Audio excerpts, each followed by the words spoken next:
Today I spoke about the Livestock Risk Protection, or LRP.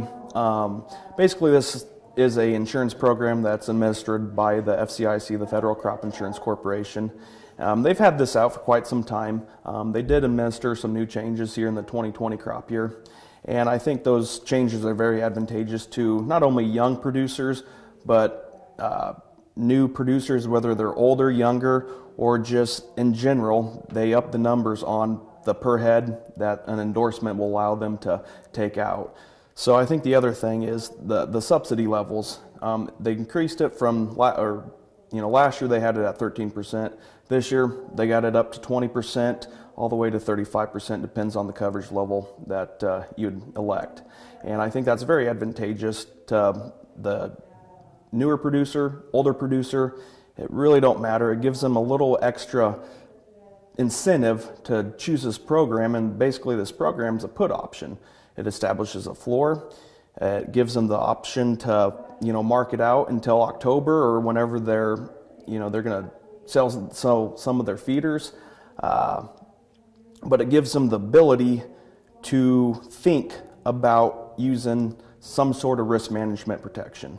And I think that's the biggest thing today, is getting the message of having a risk management policy or idea, and then to execute it.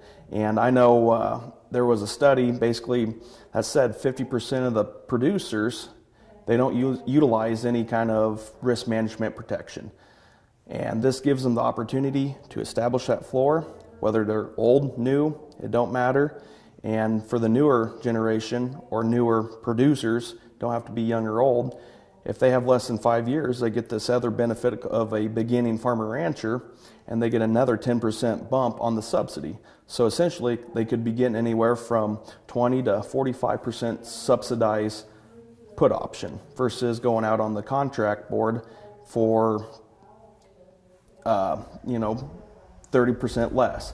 They're pretty comparable in prices. Actually, this last year was a perfect scenario. A lot of people saw on so they're calving in March. On this policy, you have to have the actual physical cattle on the ground. There's no speculating, but they can have say their calves calving in March. I have the ability in March to lock down an October contract. And at that point, I can lock down a $168 or $168 per hundredweight versus what the market did. And we all know what the market did. Towards summer, it crashed. So this gave the ability to the farmer rancher to lock down basically a $1.68 to $1.65 price all the way until October. I'd say this gives the younger producer or older producer an ability to lock in a flexible amount of head, 1, 10, or 100. It don't matter, or 1,000, their whole operation. This gives them the ability to, instead of like a put option doing 50,000 pounds at a time, I can do 10 here, I can do another 10 there. Say the market, we see an increase, I can do another percentage, very similar to grain marketing. So I usually don't sell all my grain at one time. I space it out 3, 4, 5, 6 times. And I think this gives them the ability to do that. I think the other big thing was the subsidies. They recognize there's a need for it. Well, let's help give them incentive to actually go out and buy this program and this product. And with beginning farmer rancher getting an extra 10% bump, I think this gives them an extra hand on protecting some price. A lot of people don't take advantage of it. One, premiums, they can get kind of expensive, and they see, I'm paying essentially anywhere from maybe $30 to $50 a head. It really cuts into my margins.